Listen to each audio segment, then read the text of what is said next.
Role आज उमेदवारी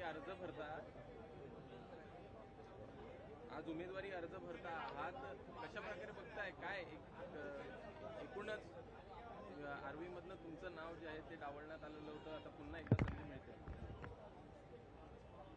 पहिल्यांदा भारतीय जनता पार्टीचे प्रदेशाध्यक्ष बावनकुळेजी, या महाराष्ट्र राज्याचे सन्माननीय अध्यक्ष मुख्यमंत्री देवेंद्रजी फडणवीस साहेब, या राष्ट्रीय अध्यक्ष लड्डाजी JP लड्डा आणि अमित शहाजी यांचे मी पहिल्यांदा अभिनंदन करतो, आभार मानतो की माझ्यासारख्या सामान्य कार्यकर्त्यावर विधान परिषदेची जबाबदारी दिली. 1983-84 पासून भारतीय जनता पार्टीचं मी काम आर्वी विधानसभा मतदारसंघामध्ये करत आहोत.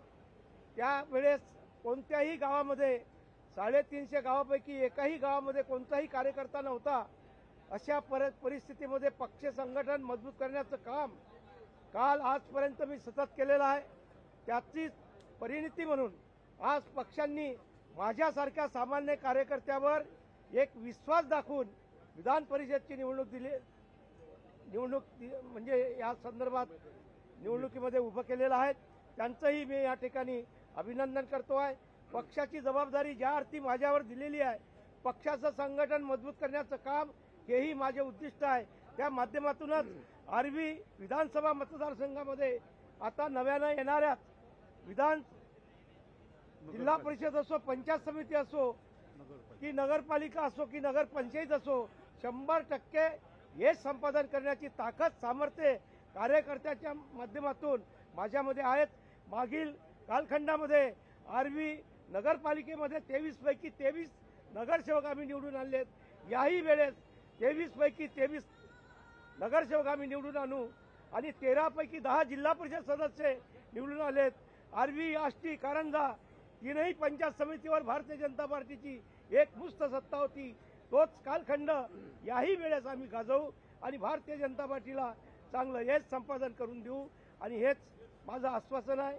आणि पक्षाच्या वरिष्ठांना सांगू इच्छितो का आपण जी मला जबाबदारी दिली आहे, त्या जबाबदारीचं एकंदरीत सोनं केल्याशिवाय राहणार नाही आणि पक्षाला मोठी ताकद निर्माण केल्याशिवाय राहणार नाही. धन्यवाद. जय हिंद, जय विदर्भ. ज्यावेळेला तुमचं तिकीट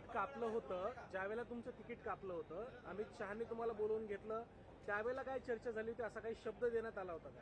या राज्याचे सन्माननीय प्रदेशाध्यक्ष बावनकुळेजी यांनी मला शब्द दिला होता की आपल्याला अमितजी शहा यांच्याकडे जायचं आहे.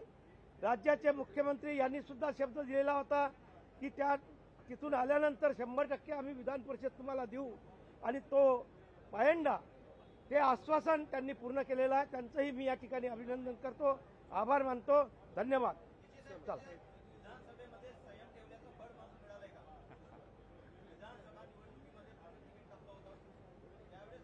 विधानसभेमध्ये संयम ठेवूनच विधानसभेचे जे उमेदवार आहे सुमितजी वानखडे यांना 40,000च्या वर आम्ही निवडून आणलेला आहे. ती ताकद या मतदारसंघामध्ये आम्ही निर्माण केलेली आहे. भारतीय जनता पार्टीचा कार्यकर्ता एकनिष्ठपणाने सुमितजी वानखडे यांच्यासोबत होता आणि त्या आधारावरच 40,000च्या फरकानं ही निवडणूक आम्ही जिंकलेली आहे. धन्यवाद.